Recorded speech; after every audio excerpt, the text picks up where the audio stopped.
I don't plan on doing anything about it unless you guys want to at the end of the day. I thought we just go forward the rest of the day.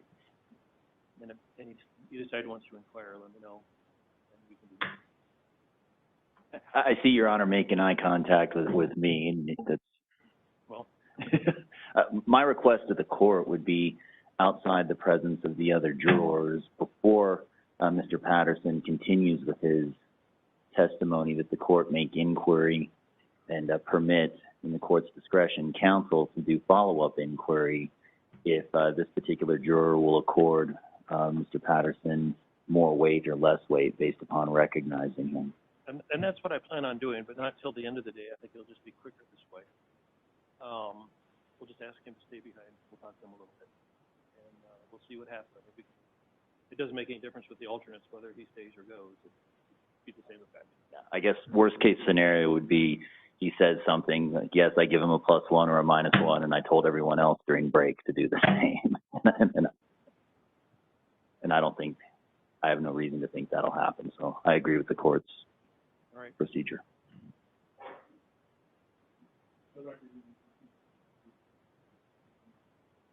That's all right. Let's bring up the jury.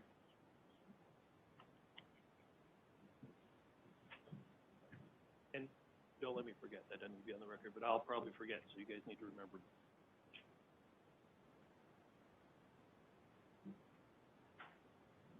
Very rise, please.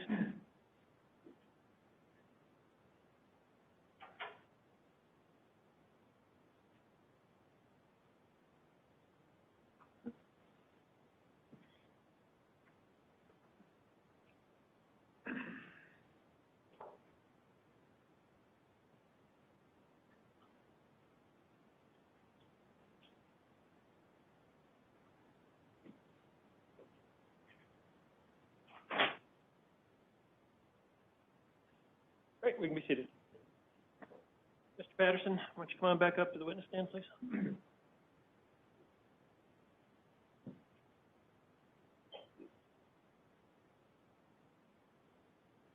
You are still under oath. Have a seat. And Mr. Bogan. Thank you. Mr. Patterson, if you have any difficulty hearing me or understanding me, let me or the judge know, and I'll rephrase and speak up. Can you hear me right now? Yes. I want to start our conversation visiting one of the topics you spoke about with Mr. Champagne, and that was some investigation you did on Middle Mountain Road on April 23rd, 2013. You remember talking about that? Yes. And safe to say, at some point on April 23rd, 2013, you had reason to drive up as far as you could up Middle Mountain Road, correct? Yes. And the reason that you did that is, as you explained in part on direct, was you had received word that Mark Redwine had been spotted driving up that road on April 23rd, 2013, right? Yes. And in fact, you had heard that it was Mr. Mike Hall who reported that Mr. Mark Redwine was spotted driving on Middle Mountain Road, right? It sounds correct. I don't remember the name, who it was exactly. Would looking at your supplemental report number 369, paragraph 1, help you refresh your recollection as to who the reporting party was? Yes. Permission to approach? Yes.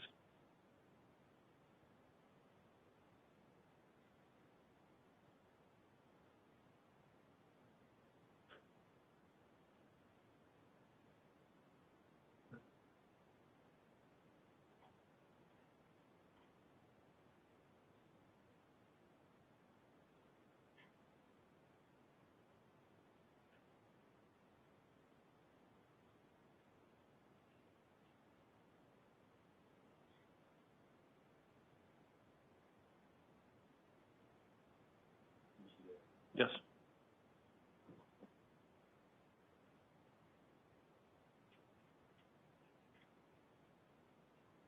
Having reviewed your supplemental report 369, does that help you remember who the reporting party was? Yes. And was that reporting party Mr. Mike Hall? Yes. safe to say after you were armed with that information, you drove up Middle Mountain Road, correct? Yes, And you were able to make it 4.5 miles up that road before you ran into the gate, correct? yes, And that's because the gate was locked, correct? yes, And safe to say you did not see Mr. Mark Redwine up Middle Mountain Road. no,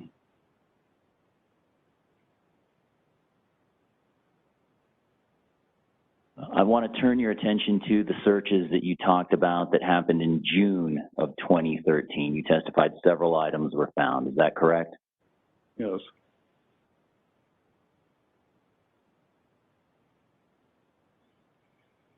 And safe to say at least parts of your search in the third week of June were around the waterfall area on Middle Mountain, correct? yes, And around Bear Eye Park, correct? yes, And the Bear Creek trailhead that's kind of in a switchback on Middle Mountain Road. yes, And you testified that it was Sheriff's Department and at times up to 70 volunteers, correct? I think there was more than that, It could have been even more than 70 if I hear you correctly. yes, Okay.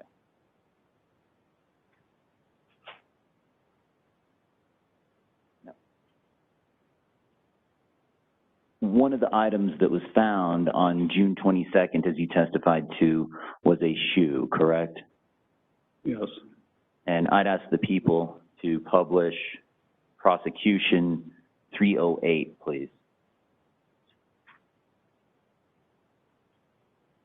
And probably in that stack there in front of you, there's a copy of 308, but it's also on the TV behind you. I take it you see it, correct? yes. And can you remind the jury whereabouts you found, or that shoe was found? It was found just not too far north of the gate, the Forest Service gate, on a ATV road that cut off to the west. And were you the one who found the shoe? No, It was found by someone else on your team. yes, And if I understand your direct testimony correctly, the search party was instructed what to do when they found items of interest, correct? yes, They were instructed to inform you or other investigators, yes, and then you or other investigators would make a determination what to do with that item, correct? yes, And are you the one who collected this item? I did. And explain to the jury what you did with this item, please. I bagged it after I put on my latex gloves, and I passed it to someone else that was going to take it to Elaine, to see if she could identify it. And I'd ask the people to publish 310 as well, 310.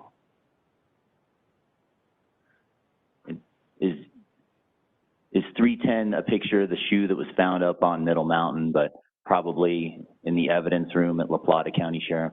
Yes, And was this picture taken after it was positively identified by Elaine Hall as being Dylan's shoe? yes,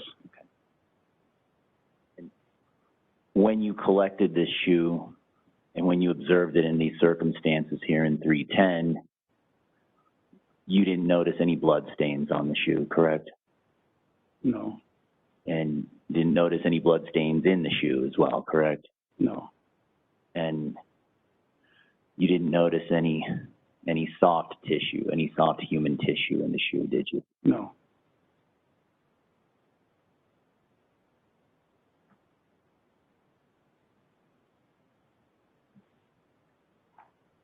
Likewise, you can take down 310 if you like, thank you.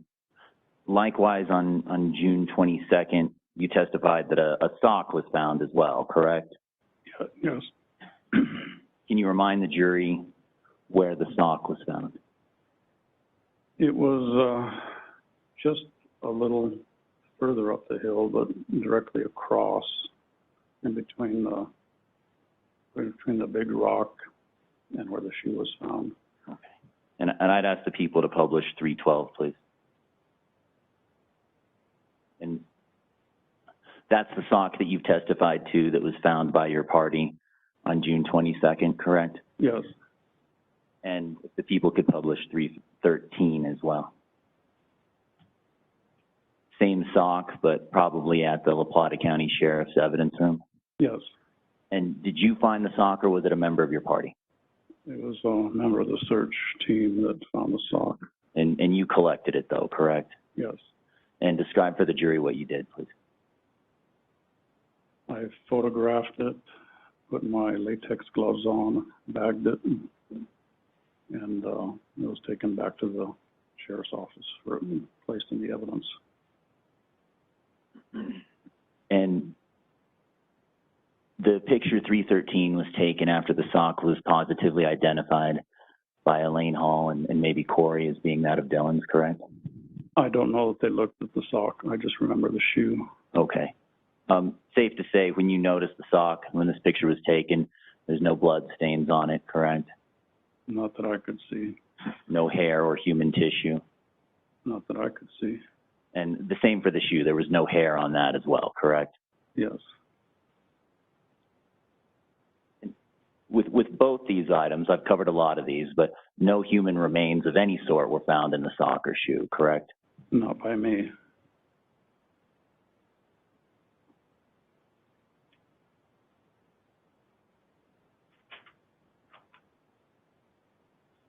You testified on direct that during these searches on the 22nd, 23rd, 24th of June 2013, that some bones were found, correct?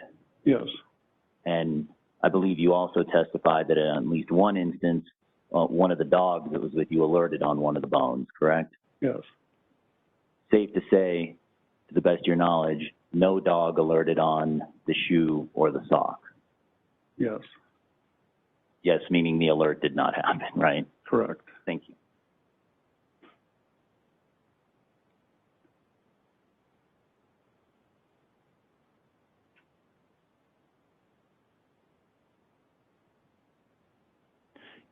Now, it was the next day, June 23rd, that some pieces of black, and you can take down 313 if you like. Thank you, counsel. It was on the next day that some pieces of black fabric were found, correct? I think it was. And that would have been on or about June 23rd, right? Right. And as you testified on direct, it was other members of the party that found the black fabric, right? Yes. And then you're the one who collected it and made sure it made into evidence. Did I understand that correctly? I photographed it. I didn't collect it. Okay.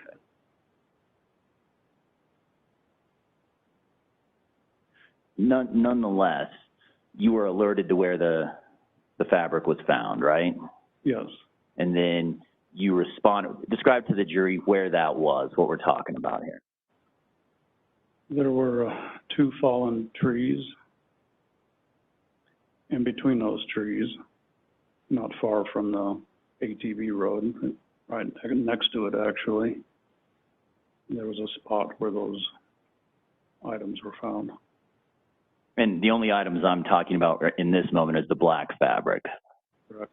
And that's found where kind of like these 2 trees have fallen down, correct? Yes. And you responded to that area by the 2 fallen trees, and I take it a member of your team showed you what they had found. Yes. And then what you did at that point is you started digging around that area with a stick, correct? Yes. And you dug around in that area with a stick, and then you found other items. Is that correct? Yes.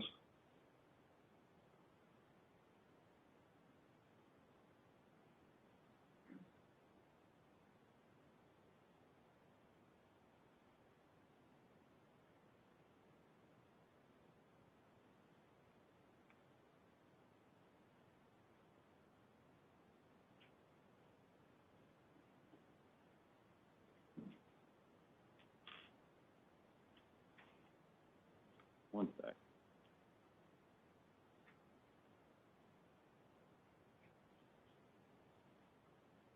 safe to say some human remains were also found as well, correct? Yes. And how many of those remains did you find? I didn't find any of them. It was a member of the search team that first spotted the clavicle. And it sounds like, if I understand your direct testimony correctly, on the 23rd and 24th, you collected at least 3 bones. Does that sound correct? Yes. And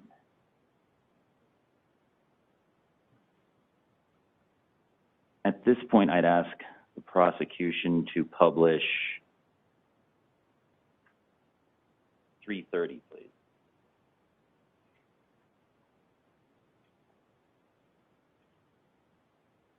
And looking behind you at People's 330, that's the diagram you drew, correct? Yes. Okay. And since I know we can do this on Acrobat, I'd ask counsel to rotate that image clockwise, please. I can show you how to do it, but I don't want to touch it. It's under view.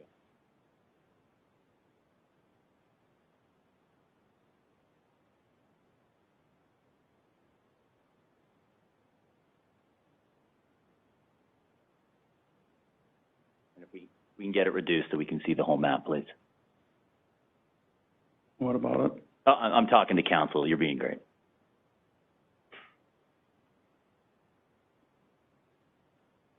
Permission to move it? Yes. Thank you.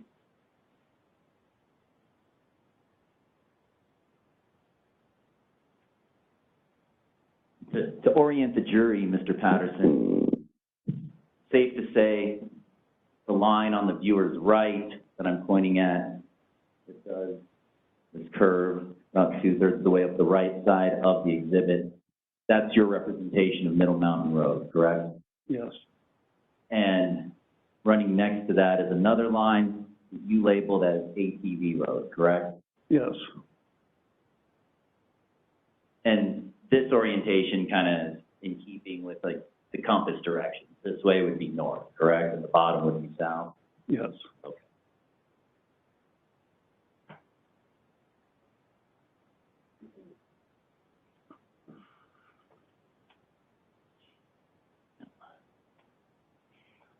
Safe to say, as you testified on direct, the bones, the human remains were found after the shoe had been identified by Miss Hall and family members, correct? Yes. So at that point, once the shoe had been identified as Dylan's, this area around the ATV road and Middle Mountain Road became an area of high interest, like, correct? Yes. You thought the shoe's been identified, there might be other clues here, correct? Yes. And it's at that point thereafter that several other items were found, including other items that you said were by the quote-unquote body dump site, correct? Yes. And for the jurors,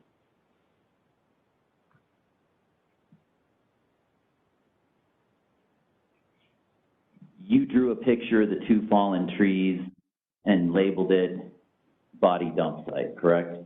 Yes.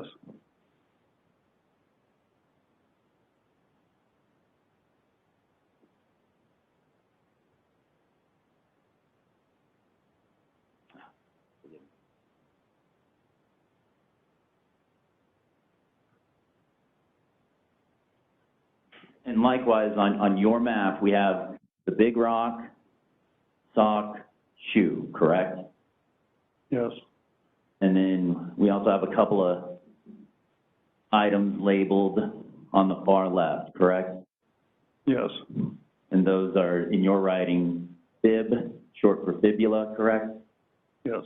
And tib, short for tibia, correct? Yes.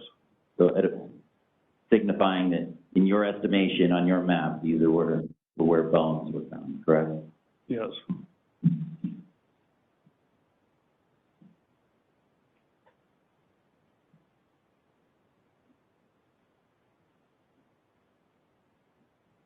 And you collected the 2 bones that you drew in that picture, correct? Yes. And you collected the shoe and the sock in that picture, correct? Yes. And you collected the earbuds that were found in what you call the dump site, correct? Yes. Now, I want to talk about some things that didn't happen during this search. Are you with me? Yes. Safe to say, you did not measure the distance between the shoe and the sock, correct? Correct. And you didn't measure the distance, you didn't measure the difference in elevation as well, because you said this area was very steep, correct? Yes. And you didn't measure the distance between the sock and the 2 bones denoted by fib and tib, correct? Yes. And you didn't measure the distance between the shoe and the 2 bones that were found, correct? Yes. Yes, meaning you did not do that measurement. Correct. And you did not measure the distance between the sock and the shoe and the area you described as the dump site where the earbuds and other items were found, correct? Correct. And you didn't measure the distance between the dump site and the 2 bones that you wrote on your map, correct? Yes. Yes, meaning that measurement did not happen. Yes. And you didn't measure the distance between any of these items, the earbuds, the sock, the shoe, the 2 bones, distance between them and the ATV road, correct? Correct. And you didn't measure the distance between all of those items and the Bear Creek trailhead, correct? Correct. And you didn't measure the distance between those 5 items and where Middle Mountain Road is the closest, correct? Correct. Mr. Patterson, did you make any measurements? Not about where those items from each other. Go ahead.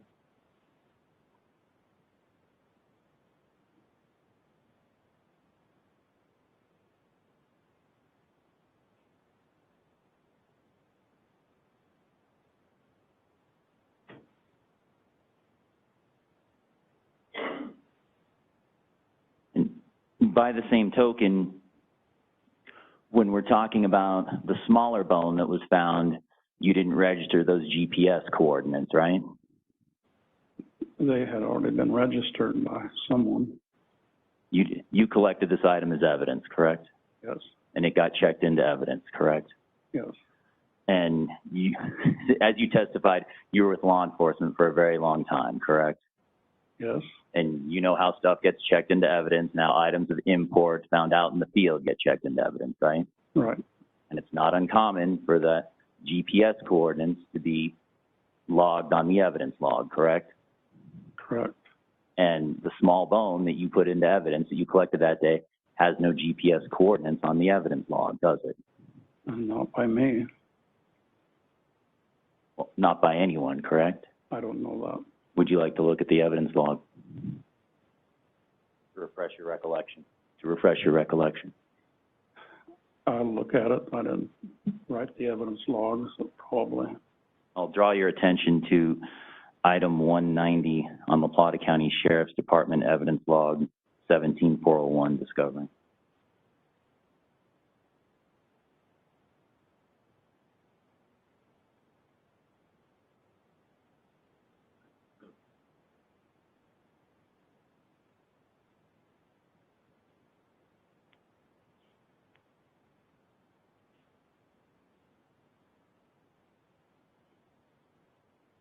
Okay. Now, the evidence log denotes that that was collected by you because it has your name on it, correct? Yes. And there's no GPS coordinates there, correct? Yes.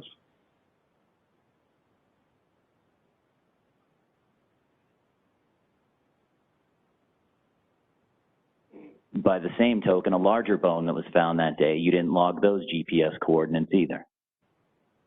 Correct. And you did not log the GPS coordinates of the shoe, correct? Correct. And you did not log the GPS coordinates of the sock, correct? Correct.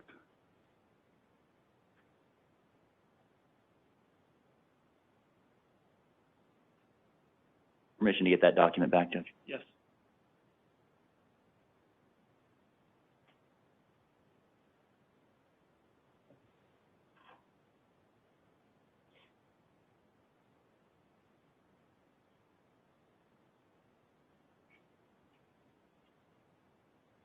Now, when these bones were collected by you, you had reason to believe they were probably the remains of Dylan Redwine, right? Yes.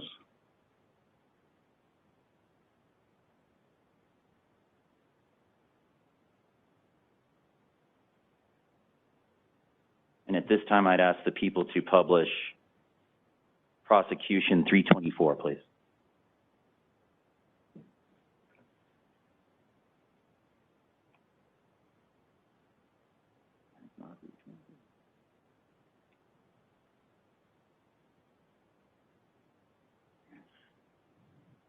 It looks like, and you testified on direct, that 324 depicts one of the bones you collected in June 2013, correct? Yes. And obviously 324 doesn't show where it was found, but it does show that it's in a plastic bag, correct? Yes. And consistent with your practice and as you've testified, you took possession, used gloves, put the bones in bags, right? Yes. And then they were transported to Durango, correct? Yes. And I'd ask the people respectfully to publish 302. And I turn your attention behind your right shoulder, sir. That's as you testified, an accurate depiction of some more remains, another bone that was found, correct? Yes. And 303. Yes. Same remains, different depiction, correct?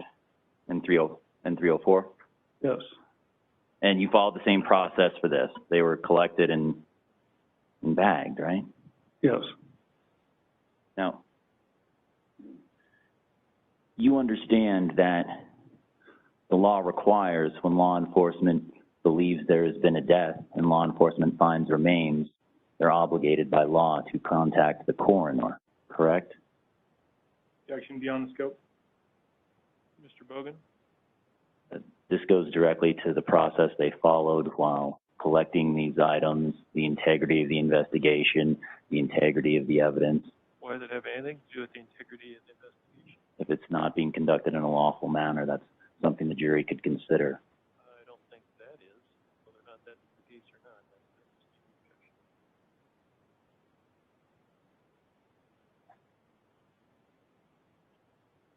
You can go ahead and take down 303. Before any of the remains were transported to Durango, did anyone in the search party contact the coroner? Not that I'm aware of. And once these items that you were confident were probably the remains of Dylan Redwine, was any effort made to preserve that area and keep people out of it? Yes. What were those efforts? There were guards posted on the site overnight till we can come back and continue. And guards were posted overnight so you could come back, continue searching. That was done after these items were taken down to Durango, correct? Yes.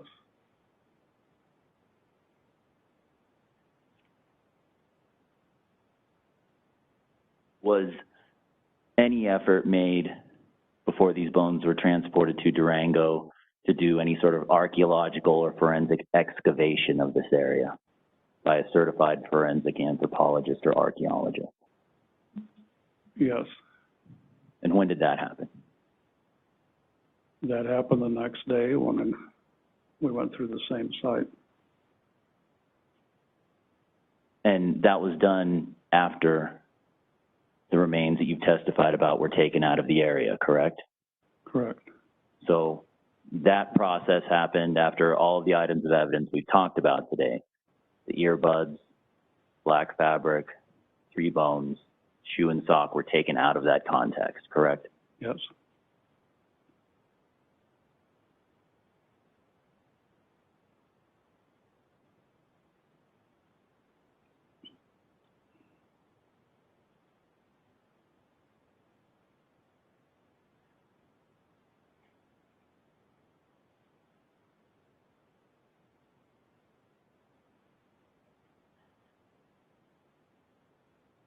Permission to approach with a number of exhibits, Judge. Yes, And I'll once I get back here, I'll read the numbers. it's fine.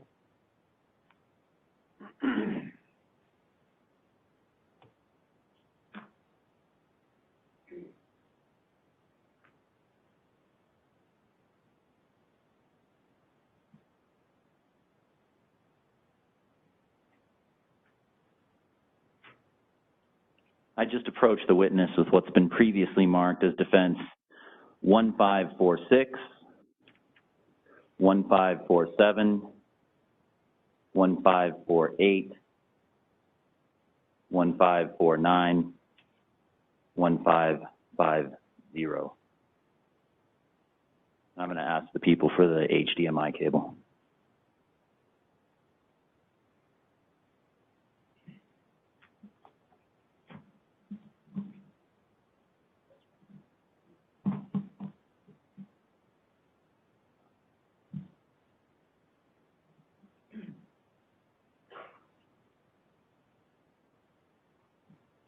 And Mr. Patterson, I'd ask you to review all those exhibits, please. I did. And you've testified as to some of the items you found in June 2013. You found several items, correct? Yes. And one of those items included a beer can, correct? I don't remember the beer can, but it's possible. It's possible you collected a beer can. It's possible. I don't remember it. And do you recall taking the pictures in 1546 through 1550? It looks vaguely familiar. It's a long time ago. It was a long time. And safe to say you remember all the other photographs you testified about today, correct? Yes. The photographs of the bones, correct? Yes. The photographs of the earbuds. Yes. The photographs of the He remembers the other photographs. Move on.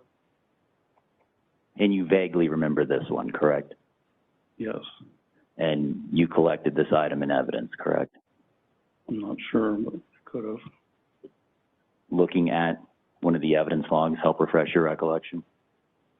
Probably no more than looking at this. Permission to approach. Yes.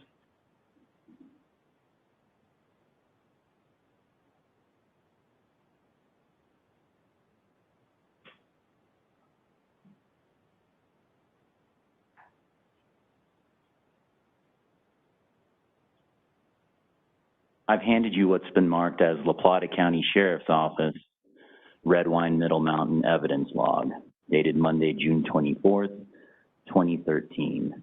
Looking to item 215, Miller Lite beer can, your name is next to that, correct? Yes. And the coordinates are noted on there as well, as in 50 yards north of the shoe, correct?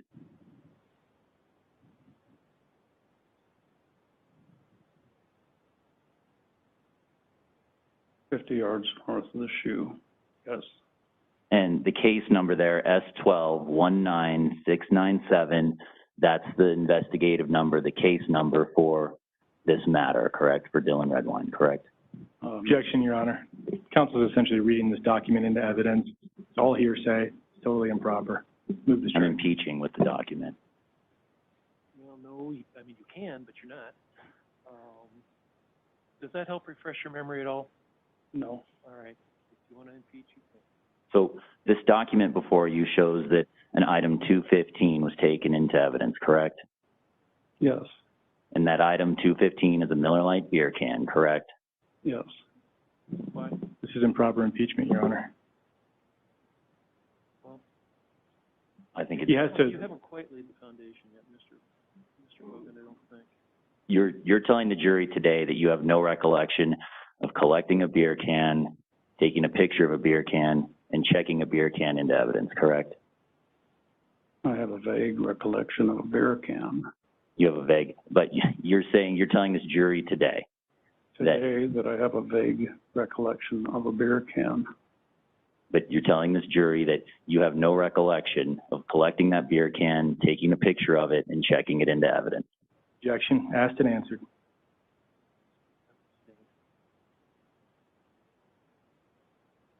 Nonetheless, you understand that a Miller Lite beer can was checked into evidence as item 215, correct? Correct. And that item was collected by you. Yes. And we know that because your name is next to it on the evidence log. Yes.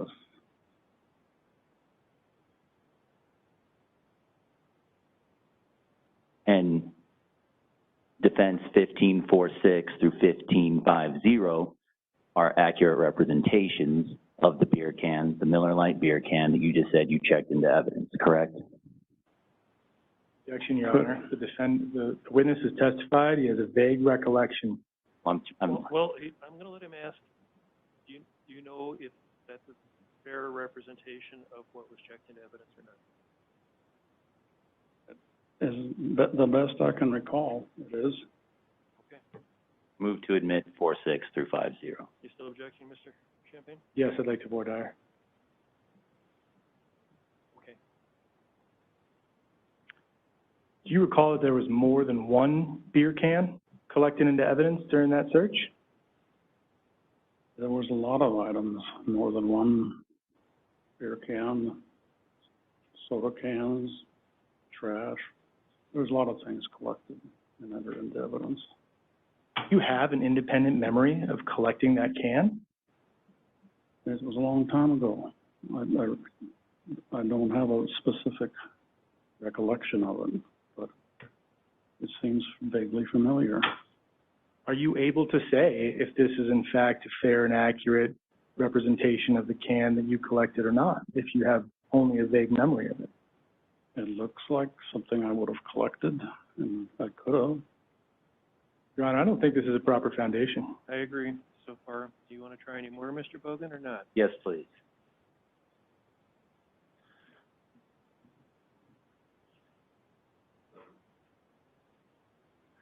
I'm not asking about all of the items that were collected on that date. I'm asking you about a specific Miller Lite beer can that you've already told the jury you checked into evidence. Based on the log you gave me, it's apparent that I did. Right. And there's that log. Then there's also the Master La Plata County Sheriff's Department evidence log as well, correct? Correct. And that denoted the GPS coordinates of the Miller Lite beer can that you checked into evidence, correct? Objection, hearsay. I think it's okay. I For- think it's been testified to already, hasn't it? Different log, Judge. Okay, all right. There's a log that says 50 yards north. Is that what you're talking No, I'm referring to the master log that says west 3728.798, Objection. west 107. Hold on, there's an objection. You're objecting because he's reading the Yes, thank you, Judge. okay. But that's fairly meaningless to me. I'm sure it's meaningless to the jury, so I think it's probably okay. Thank you, Your Honor. He's just trying to identify. Now, the Miller Lite beer can coordinates registered by you in evidence was west 3728.798, north 107.31876, correct? Correct. And that was the same coordinates as the fabric, correct? Objection. Why? Now, we're continuing down the road of hearsay, but this becomes an effort to place the item amongst other items that have previously been testified about. Right. Right. And? And I don't think he gets to simply read that into the record. In six. Well, this is, I mean, I guess if you want to, can you two approach?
Go ahead.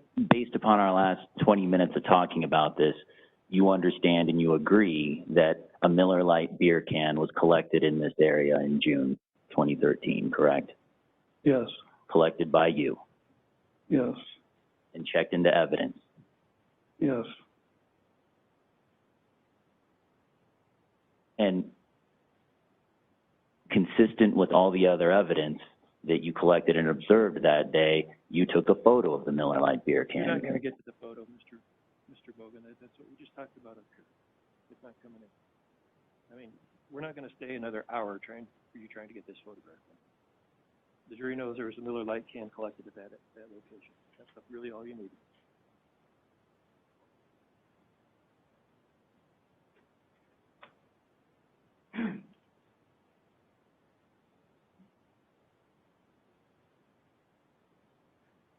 You've testified that several items were taken into evidence June 22nd, 23rd, 24th, correct?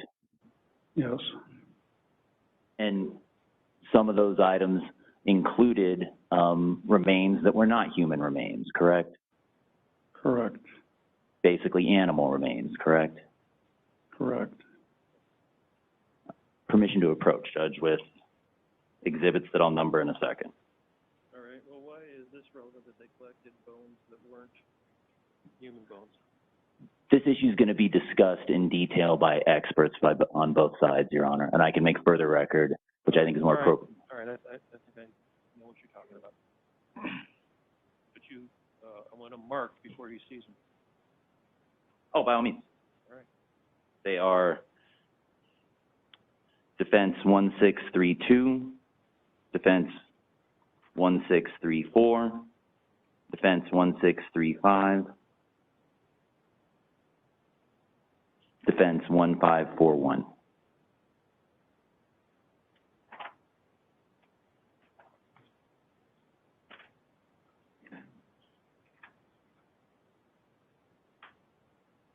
Okay.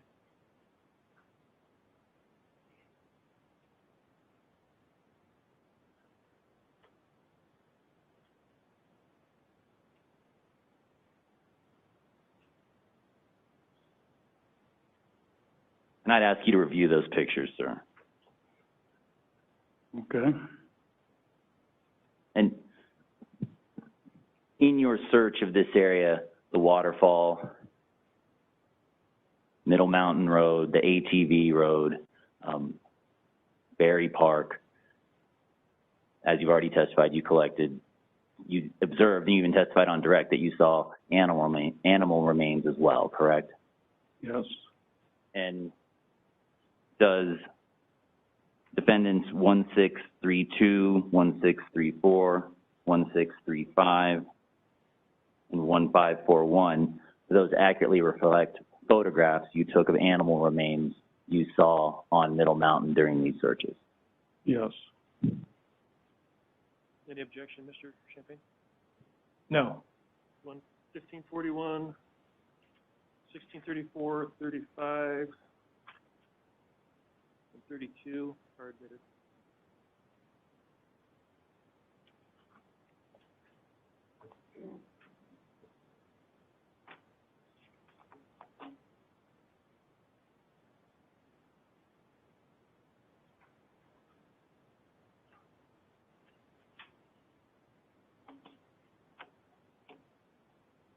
Wait. Go ahead.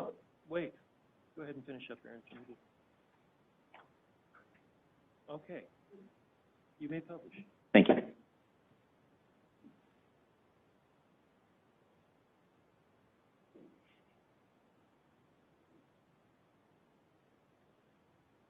Turning your attention to 1632, is that a good example of some of the remains that you found in this area? 1632? Okay, I'm sorry. Yes. You're right. yes,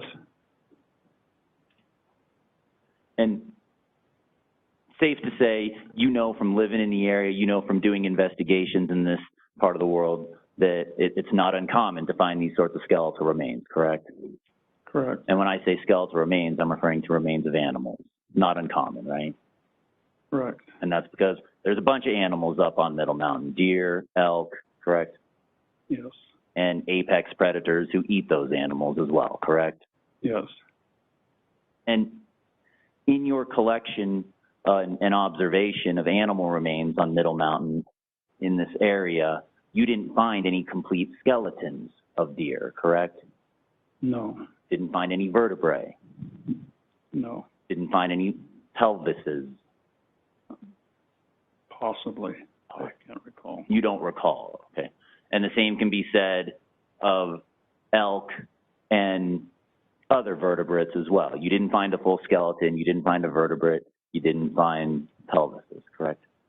Correct. And in fact, when you did find animal remains, they were dispersed and not all in the same spot, safe to say? Yes, And by the same token, you don't recall collecting any animal skulls, correct? correct.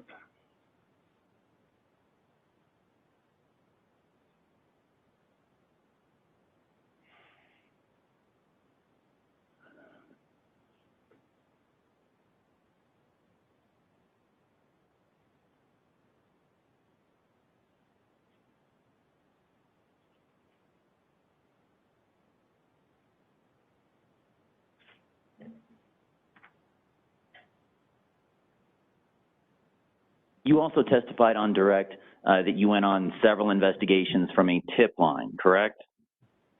Yes, And that tip line included information that you received or the department received from psychics, correct? yes, And you went on investigations to New Mexico based upon psychic tips, correct? correct. And you went on investigations in Ignacio based upon psychic tips, correct? Yes, And you went to Granite Peaks based upon a psychic tip. yes,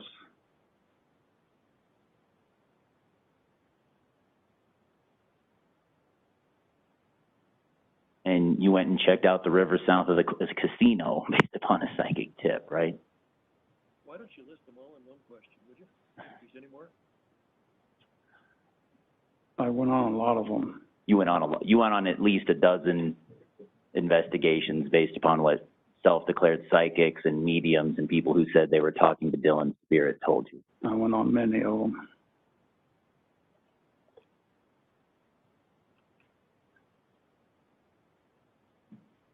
Now, you testified a little bit about your interactions with Mr. Redwine during the investigation. You remember talking about that? I don't remember, but go ahead. You talked about your initial investigation in this case, correct? Yes, And in fact, you even told the jury that when you start an investigation for a missing child or a missing person, you start at the residence, right? yes, And in fact, you even told the jury there's been times when children have been reported missing and you found them in the house, right? yes, And that's something you did in this case, correct?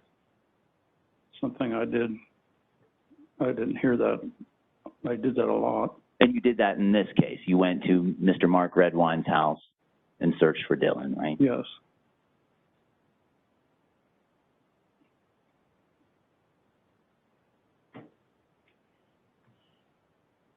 And Mr. Redwine, Mr. Mark Redwine, cooperated with you in that endeavors, correct? he did. And in fact, you even asked, when you did that search, that was just a few days after Dylan went missing, correct? Yes, And one of the things you asked Mr. Redwine to do was for him to show you his hands so you could determine if there were any injuries or scrapes or anything to him, correct? yes, And he did that voluntarily, correct? yes, And you looked at his hands just days after Dylan went missing, and you didn't see anything as far as injuries or scrapes or anything of the sort. correct.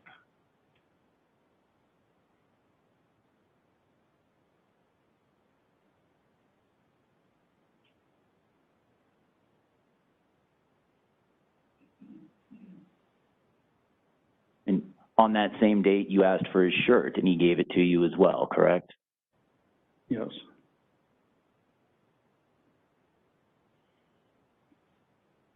And he also cooperated with law enforcement when they asked for an iPod and an iPad computer. You testified about that, correct? Yes, And he had no problem with you obtaining his bank documents, correct? correct.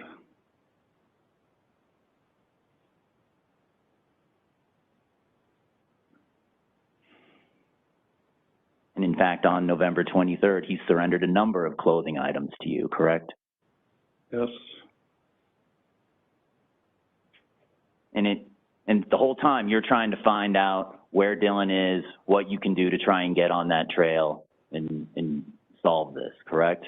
yes, So you're paying attention to what Mr. Mark Redwine is telling you, you're making observations in the area, you're paying attention to search and rescue, correct? yes, And you testified on direct that on November 23rd, search and rescue had determined that this was a runaway situation, not a missing child, correct? yes,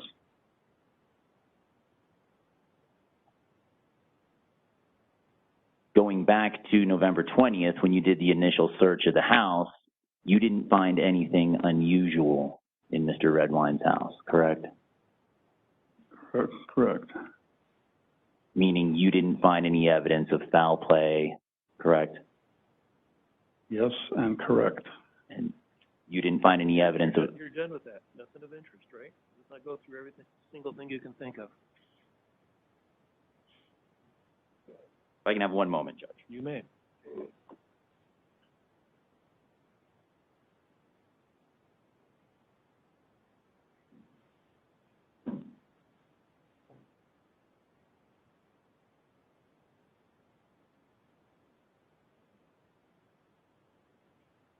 Nothing further at this time. Redirect. Thank you, Judge.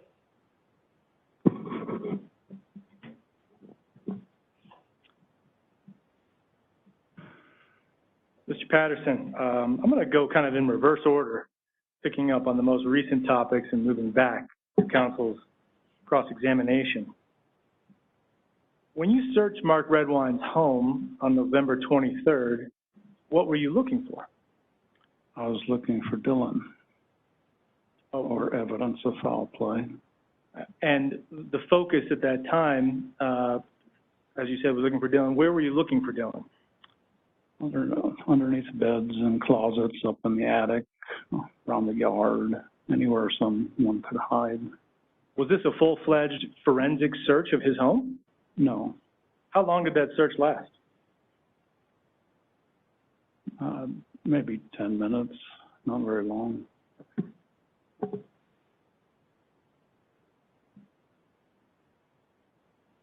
When you were searching on Middle Mountain in June, well, all the searches that you did up there, but especially June,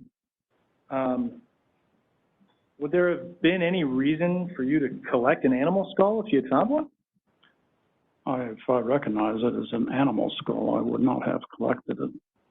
Now, counsel showed you some pictures of other bones that were collected that were later found out to be animal bones. Yes. Is that a decision that you and the other law enforcement folks made in the field? Yes. Did you send any of those photographs off to the, I believe you said there was somebody at Fort Lewis College? Yes. Why would you have sent those off for her to identify as human versus non-human? She's a lot more familiar with what the bones look like. And some of the bones that Mr. Bogan showed you in the most recent photograph look similar to the bones that you later identified as human remains. Is that fair to say? Yes. And so you didn't, is it fair to say you were not able to 100% identify which were human, which were animal out there in the field? Yes.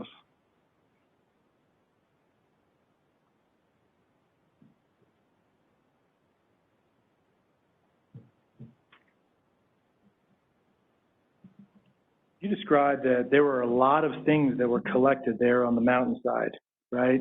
Yes. There was like, I don't know, do you remember that there was a hat with the word Vermeer collected? It sounds familiar. Okay. And many of the things that you collected well, I should say it like this. Did everything that you collect end up having evidentiary value in the case? Most of it did not. Most of it did not. And how would you describe the area, especially near the ATV road, as far as things, being, human items being found in that area? Lots of trash. Lots of trash. Did you collect all the trash? No.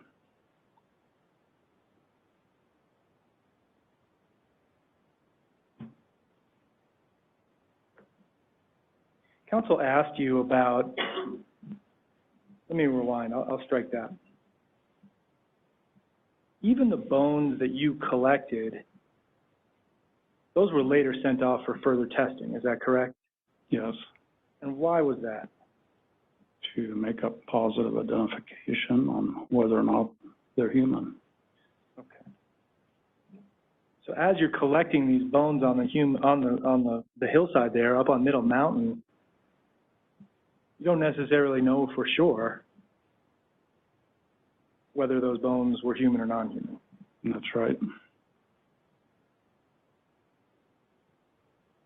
Would it have been your role in this investigation to notify the coroner?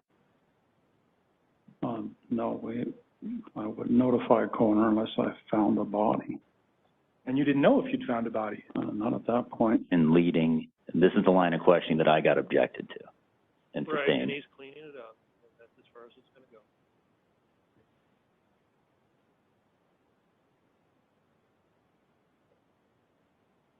There was a bone, number 190 from the sheriff's office, later identified as a clavicle.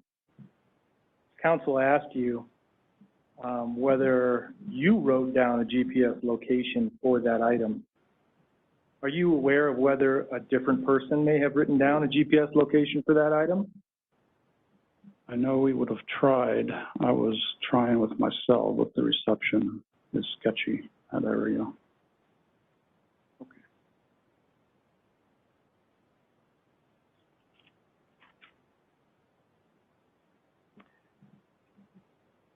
Counsel asked about the shoe and the sock. Do you remember the sequence of the days when and what time of day those items were found? And if you don't, I can refresh your recollection with your report. I believe the day must have been mostly probably in the afternoon when those items were located. The afternoon. How many days did this search go on? Do you recall? No. More than one? Yes. Do you recall in the sequence of days when the shoe and sock were found? They were found on, I believe it was the first day that we started the search. Okay. Near the end of the day. And you testified earlier that at the beginning of the search and rescue teams were strewn all over Middle Mountain Road. Is that correct? Yes. And that after you found the shoe and the sock, everything was concentrated down into that general area. Yes. Do you recall the day that the shoe and the sock were found, whether or not you had any dogs with you searching that day? That day when the shoe was found, I wasn't with the dogs. Some other team might have been. I don't recall. And then the shoe and the sock were collected. Yes. And then the next day, you were searching. Well, was it the next day that you were searching with the dog when you found the bone? Yes. So there were no dogs even on that area of the mountain when the shoe and the sock were found. Is that right? Correct. No further questions. Anything from the jury?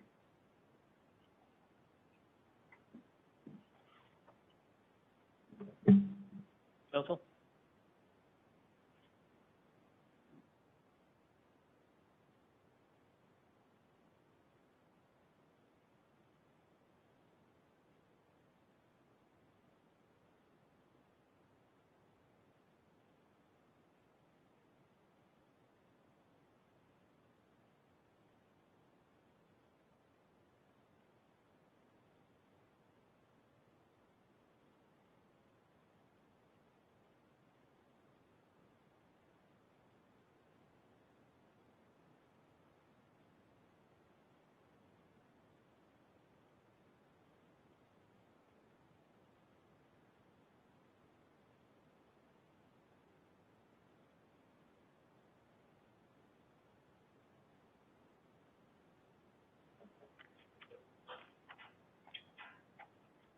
Okay, there's several questions from the jury, Mr. Patterson. The first one I'm just reading into the record. I don't want you to answer it, okay? And this question may or may not be answered later in the trial, whoever asked it. Where was Dylan's last phone ping? So the first question I do want you to answer was, did you see any flyers about Dylan with Mark's phone number? I assume it's phone number for contact information? And talk to them. I think I understood. Did I see any flyers in the area about Dylan? And I did see flyers posted about information looking for Dylan. But did any contain Mr. Redwine's phone number on it to call Mr. Redwine's phone number? It's possible. I can't remember. Okay. Can you remember when the tip line was set up? The tip line, I don't remember exactly when it was set up. If you asked why it was set up, it's for the large amount of tips that we're receiving. Well, just approximately, was it like a week, a month? Yeah, if you can answer. It seems like within a week. Okay. And can you drive an ATV on the waterfall trail? Well, first of all, do you know what I'm talking about with the waterfall trail? I had to hike the waterfall. You couldn't drive an ATV down it. You could drive an ATV past it because it's right next to the access road. Okay, so how difficult would it go from the base of the waterfall up to Middle Mountain Road? From the base of the waterfall, that'd be very difficult to do that on an ATV. I don't know if it's possible. Well, just in terms of walking also. But walking, I was able to walk it, so you can walk it. Okay. Was it easy, moderate, hard? It was steep. It wasn't hard for me. Okay. If anybody wants to follow up on any of that, you may. No, Your Honor, thank you. Nothing further, Judge. Okay. Can this witness be excused? Yes, Your Honor. We'd ask that he remain under service. Okay, Mr. Patterson, the defense may call you back. I assume they have your contact information, but if not, talk to Mr. King on the way out, okay? Okay. Thank you.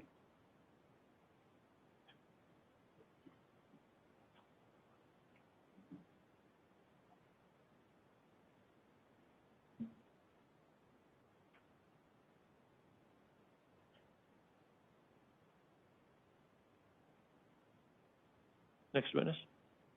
People call Martin Brenner to the stand.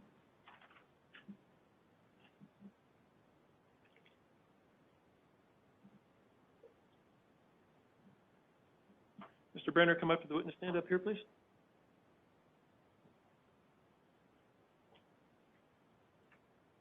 And if you'd raise your right hand before you sit down. Do you solemnly swear or affirm under penalty of perjury the testimony you're about to give is the truth, the whole truth, and nothing but the truth? Yes. Thank you. Have a seat.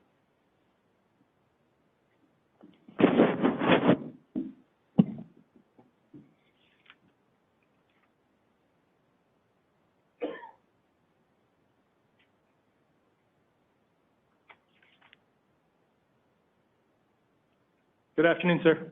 Good afternoon. Can you introduce yourself to the jury, please? Yes, I'm Martin Brenner. And what do you do, sir?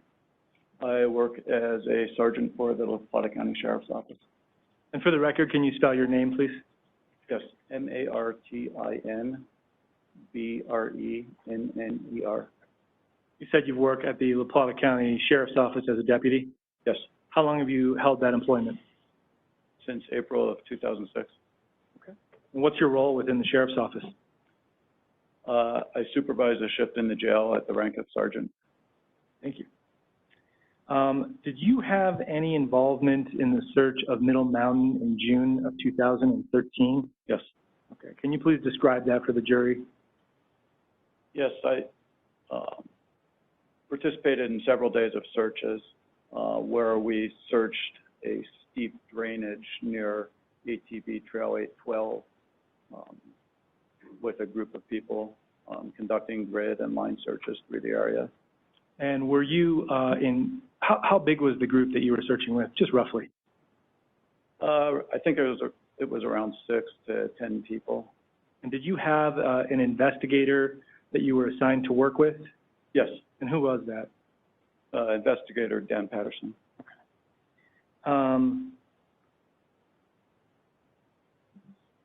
You said you participated in the search over a several-day time period? Yes. Okay. And can you describe the terrain that you were searching in for us? Yes. Steep and difficult to travel in, forested with mixed evergreens and aspen, sometimes very dense, sometimes more open, but with a lot of underbrush and downed trees in parts. Very rugged terrain that was difficult to move through. And you described that it was off of an ATV trail. I think you even gave the trail number. Is that right? Yes. Is that, how did you access this drainage to search it? We parked about 5.5 miles up Middle Mountain Road, where there's an intersection with ATV Trail 812, and walked in from there. And that walk in, is that a difficult walk to get in? No, it's actually on that section pretty easy until you kind of drop over the rim of the drainage to where it becomes steep. It's downhill from the road, but relatively easy to travel and not very steep until a significant drop off into the drainage. Okay. And about how far down the ATV trail do you have to travel before you reach the rim and the drainage you've described? Less than 100 yards, but then the ATV trail kind of stays above it, and there's a footpath that breaks off from the ATV trail that heads right to the edge of the drainage. While you were participating in the search, did you yourself, well, let me start here. Do you have any recollection of a shoe and a sock being found on the mountainside there during those searches? No. Okay. As you searched that area, did you yourself discover any evidence that was later collected in the case? Yes. Okay, please tell us about that. So that was on Monday, June 24th. Okay. In the afternoon, we had been near the bottom of the drainage and did what we were calling a vertical line search, where we were spread out horizontal from each other with the search group, taking lines straight up and spaced closely to each other. And as we neared the top of the drainage, or the rim, I was at the left edge of our line, and there were other people to the right who were reaching the rim and then peeling off as they topped out, and I would have been the last to top out. And just slightly below the rim, I saw something between a couple downed trees that caught my eye. If I showed you an image of that area, would you recognize it? Probably.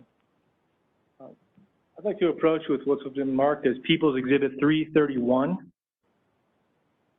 If I may, Your Honor? You may.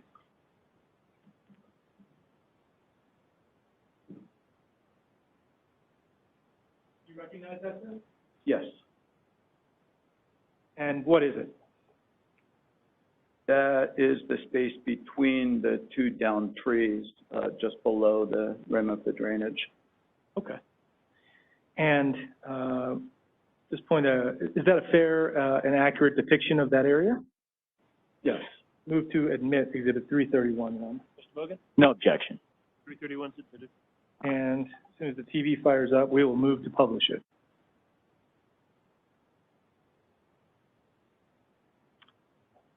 All right, we've got image 331, Exhibit 331, up on the screen. Can you just, I believe there's a pointer up here.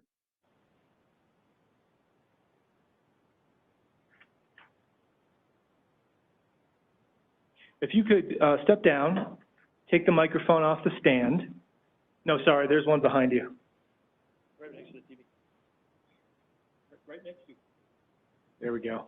And you can use that. You'll have to speak very close to the microphone to have it pick up. And if you need to extend that pointer out, you can. And just describe for the jury what we're seeing here in exhibit number 331. Okay. So what doesn't come across in this photo is just how steep it is. we have two down trees. We're looking uphill toward the rim of the drainage, which is probably only another 50 feet above the end of the trees. Up around the end of the trees, and very large on the right one, was kind of a crown of roots, a large flat, round section of roots that forms like a little bit of a wall. The larger tree with the bigger trunk was on the right when looking uphill. They're very close to each other at the top, and then again at the bottom of the space between the two trees, they come close to each other again. In between the trees, there's a lot of just forest stuff, mixed twigs, leaves, dirt, small plants growing in the area. That's great. You can have a seat again if you like.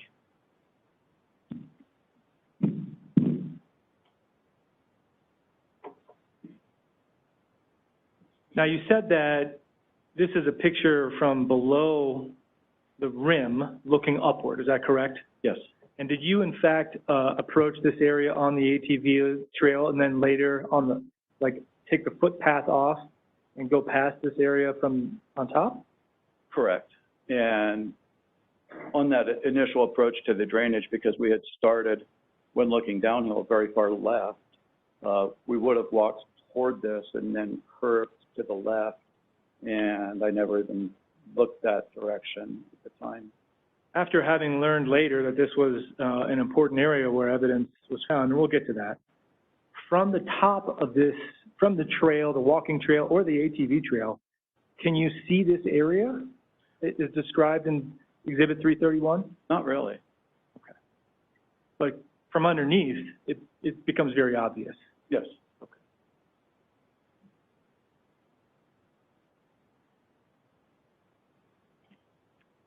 You said that you actually did search this area, and tell me, what level of detail, how closely were you searching?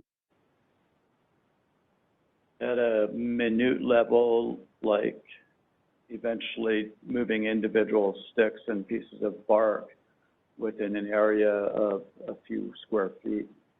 And as you approached this, before you had found any evidence, you know, how closely were you searching at that point?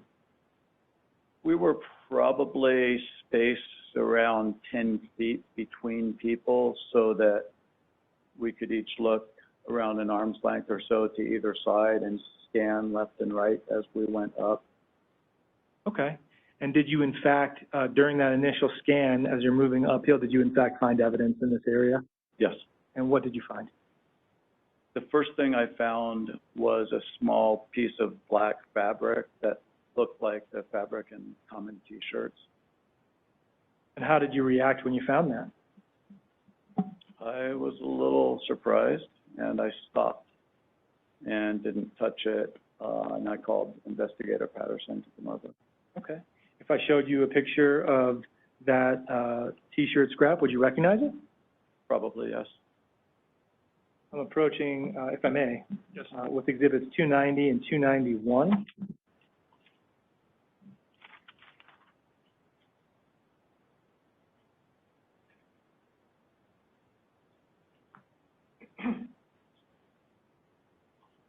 Please look at those and tell me if you recognize them.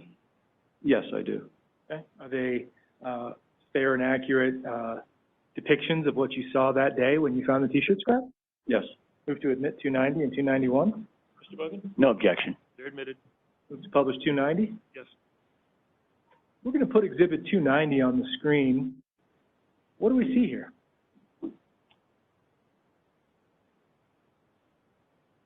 What do we see in this image?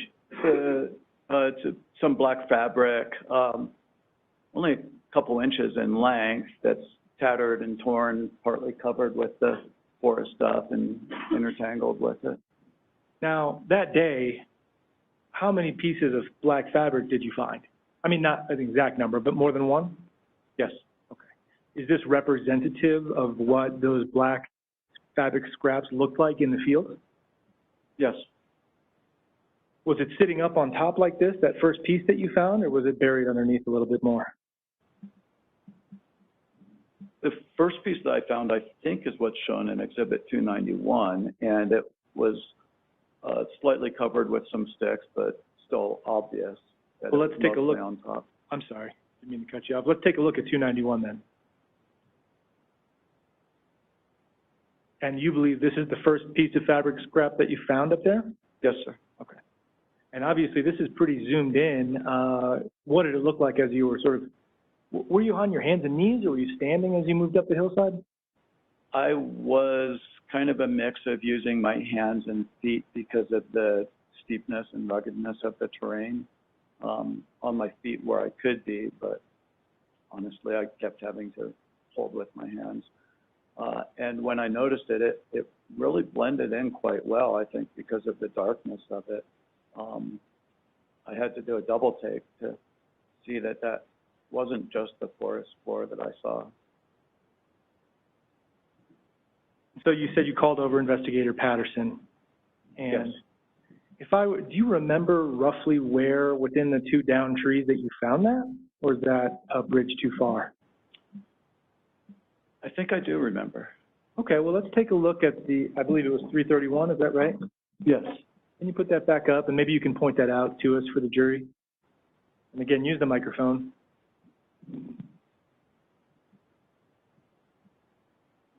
So this picture starts partway up between the two trees, and where I would have found that first fabric scrap would have been down near the bottom of the picture, somewhere in this greater area. Okay, and you're gesturing to the bottom right corner of that picture. Yes. Great, thank you. You can have a seat again.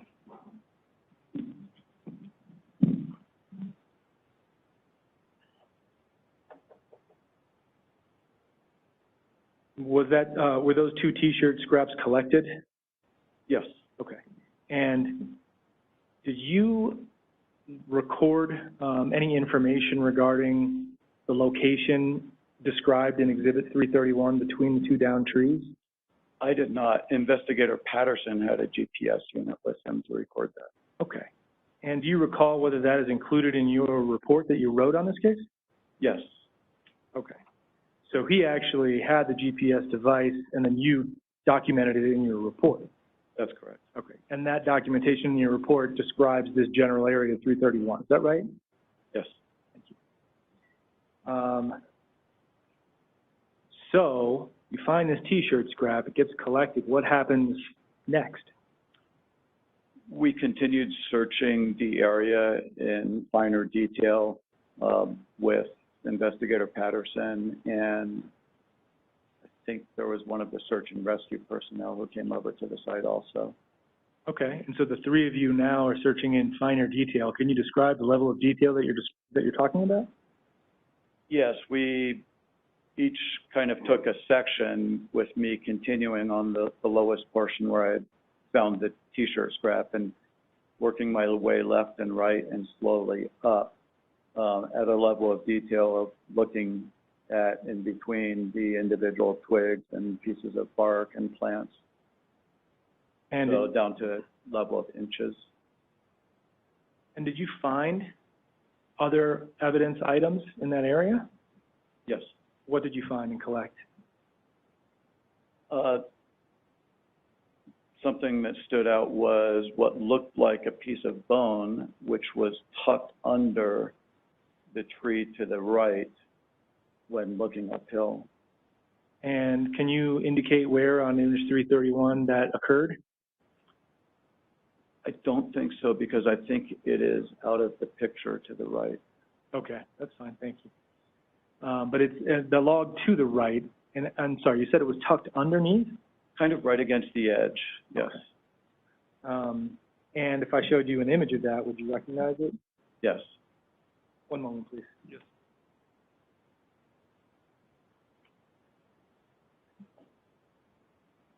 I'm going to ask to publish Exhibit 298, which has been previously admitted.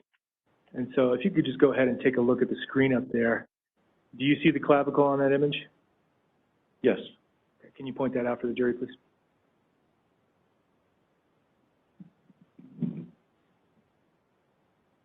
Right here. Is that how it looked when it was found? Yes. And are you the person that actually found that item? Yes. Okay, thank you. You can have a seat.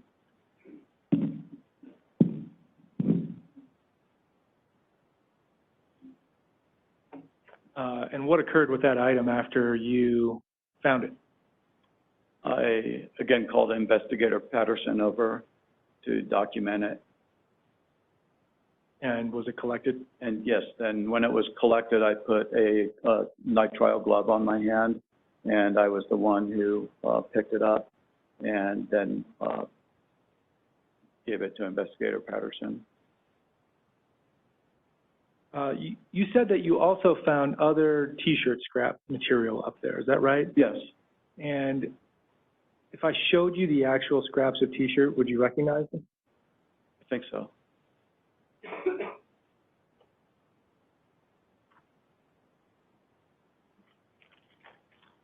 I may approach with what's been marked as Exhibit 296.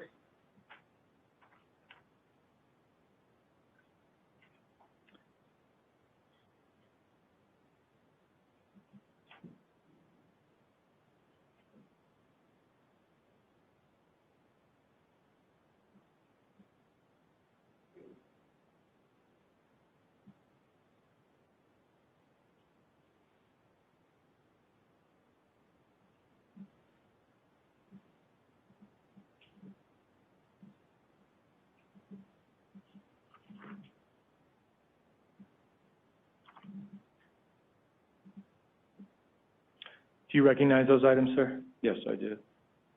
And are those the items that you found and collected that day on the mountainside and on Middle Mountain? Yes. Move to admit 296. No objection. Admitted. So you found the T-shirt scraps, you found the clavicle. Did you find other items on the mountainside that day? Yes. Tell us what else you found.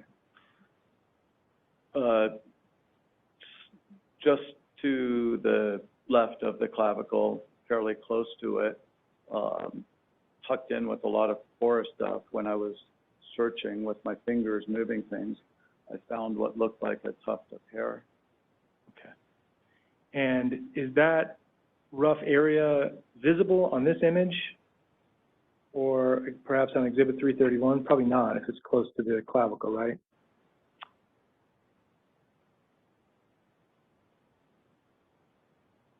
It's hard to say precisely, but I think it probably would be showing on 331. Okay, let's look at that image and see if, you, to the best of your recollection, you can show the jury roughly where it was found. So to the best of my recollection, the clavicle would have been slightly off the image here, and the tuft of hair somewhere in this area. Thank you. If I showed you an image of the hair, well, how would you describe the hair, if you can recall? It was a small piece, maybe only an inch or so wide and long, kind of blondish colored. Okay. And how did you collect it? Once it was documented, I used a nitrile glove to pick it up, and then I turned that glove inside out and tied it shut and gave it to Investigator Patterson. Okay. If I showed you an image of the hair, would you recognize it? Yes.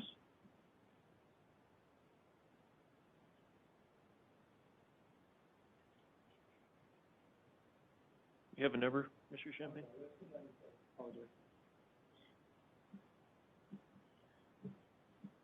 Do you recognize that? Yes. Now, granted, the image in 297 is in a different setting, is that right? Correct. But do you recognize it to be the hair that you found on the mountain that day? Yes, it looks the same. Is that a fair and accurate depiction of the hair? Yes. Move to admit 297. No objection. 297 is admitted. All right.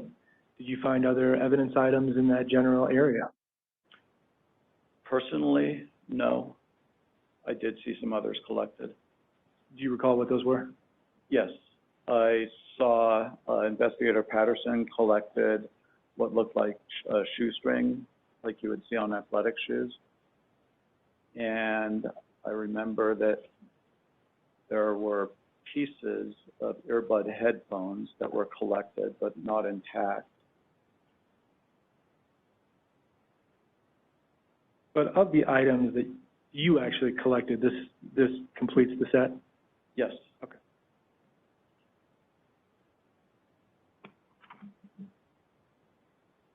One moment, please.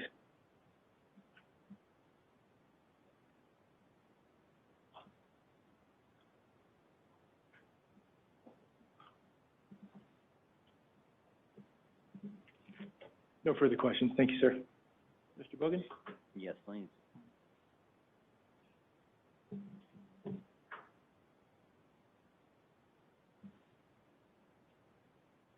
If the people could publish 331 again.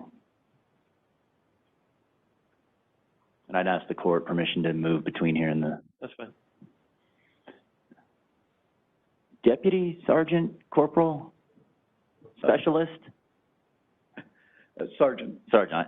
Sergeant Brenner, you testified on direct about this photo behind you as being an area up on Middle Mountain, correct? Yes. And it sounds like based upon your testimony, this is an area up on Middle Mountain where some items of evidence were found, correct? Yes. And you answered a couple questions about this area in general when Mr. Champagne was talking to you.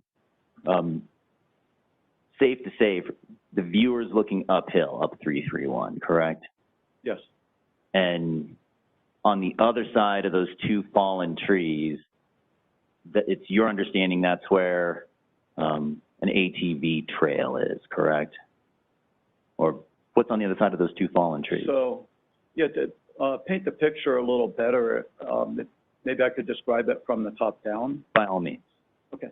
So when you leave Middle Mountain Road and you walk down the ATV trail, it's slightly downhill and a little bit of a rocky and dirt surface.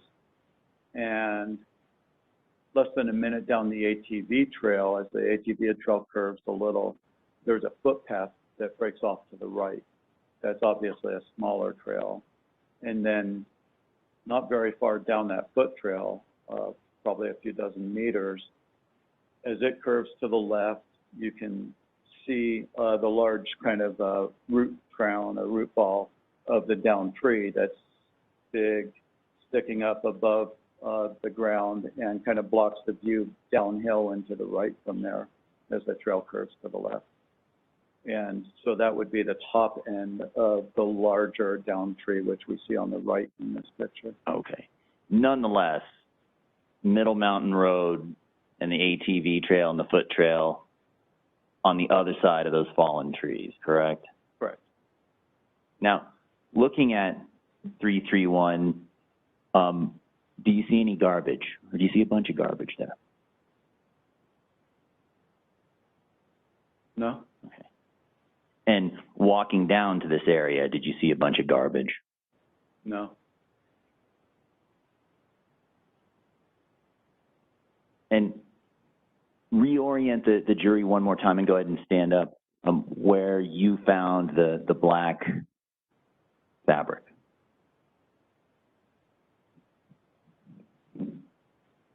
The black fabric would have been near the bottom of the picture and in the middle of the area between the trees. So it's hard to say with precision, but I think it was somewhere around this area. Both pieces of fabric that you found were somewhere in that area, or just? Yes, the first one would have been the lowest on the hill, and then the others close but above it. Okay. And can you tell the jury whether or not 331 was taken before or after that fabric was collected? I cannot, but well, yeah, I cannot. I didn't take the photo, so I'm not sure when it was taken. Go ahead and have a seat. And you were asked on direct if you tried to record or note the location of the black fabric. Remember talking to Mr. Champagne about that? Yes. And I believe you told Mr. Champagne you did not have GPS capabilities, correct? That's correct. But Investigator Patterson did, correct? Yes. And Investigator Patterson noted the GPS coordinates of the black fabric, correct? Correct. And as you noted with Mr. Champagne, you noted that in your written report, right? Yes. And those GPS coordinates were N37 28.798 by W 107 331.876, correct? I would have to refer to my report to see what I wrote. And I think anyone would have to refer to the report. Permission to approach with your report, page 596 of discovery. Yes. I'm going to call your attention to fourth full paragraph.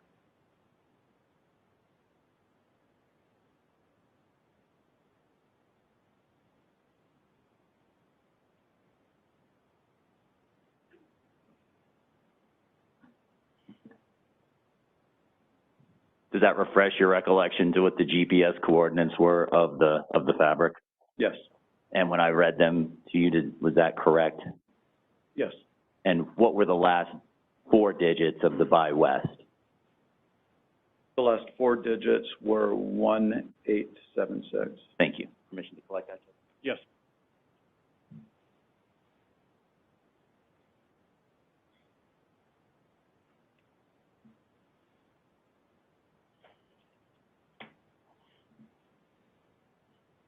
Now, what instructions did you receive as a member of the search party regarding what to do if you find items of interest?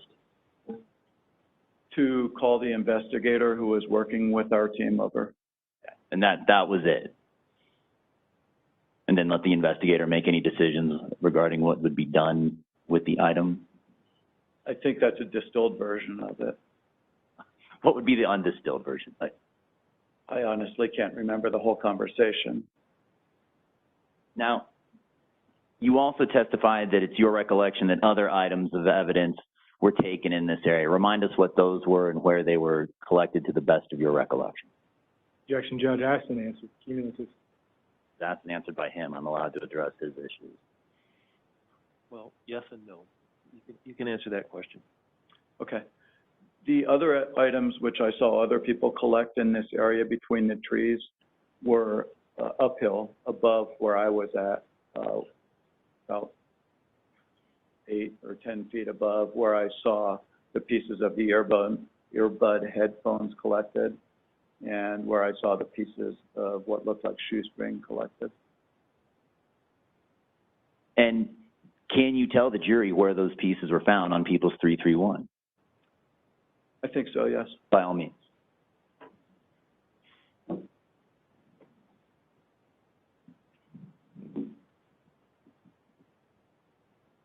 So farther uphill in this site between the trees, if I recall correctly, it would be up more in this region, was where the pieces of the earbud headphones were found, and the pieces of what looked like athletic shoestrings, just farther up in this general area.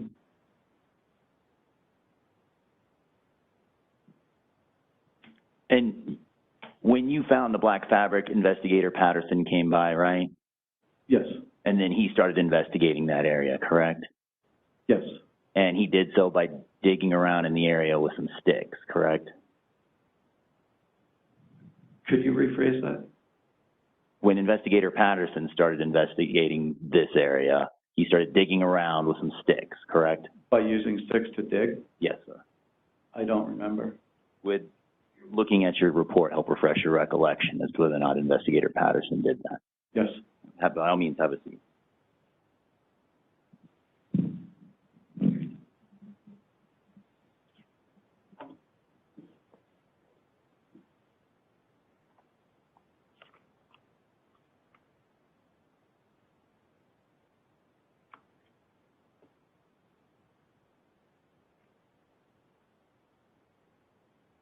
And I'll move on from that. When we look at People 331, safe to say, how many, let me ask a better question. How many crime investigations, crime scenes have you been to and participated in, best estimate?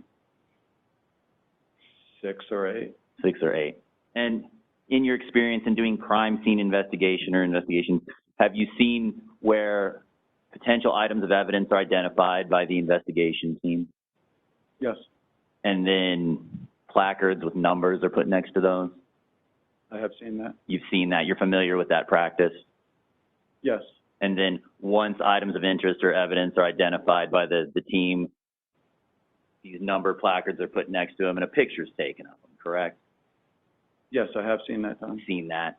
And that helps investigators and law enforcement know the relationship between different items that they find in an investigation, correct? Yes. And you would agree when we look at 331, there's nothing like that there. There's no numbers of placards or anything of the sort, correct? That's correct.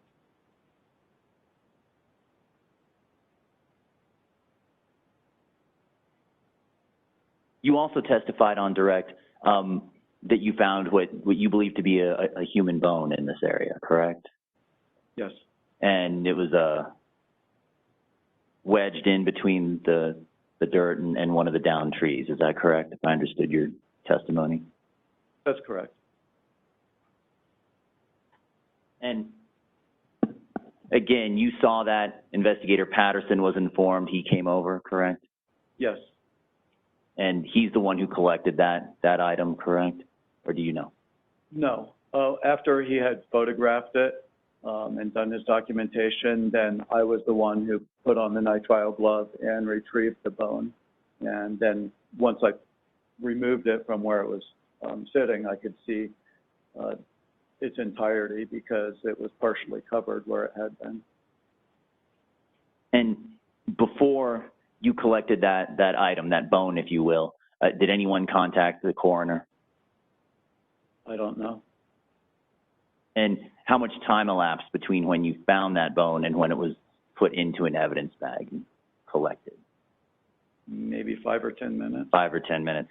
And before it was taken out of that area, before it was taken out of where I think you said it was wedged between the downed tree and whatever lay underneath it, was any sort of forensic excavation done of that area by someone qualified to do so? No. And was, before that bone was taken out of context, was any sort of forensic excavation done of that area portrayed in 331? No.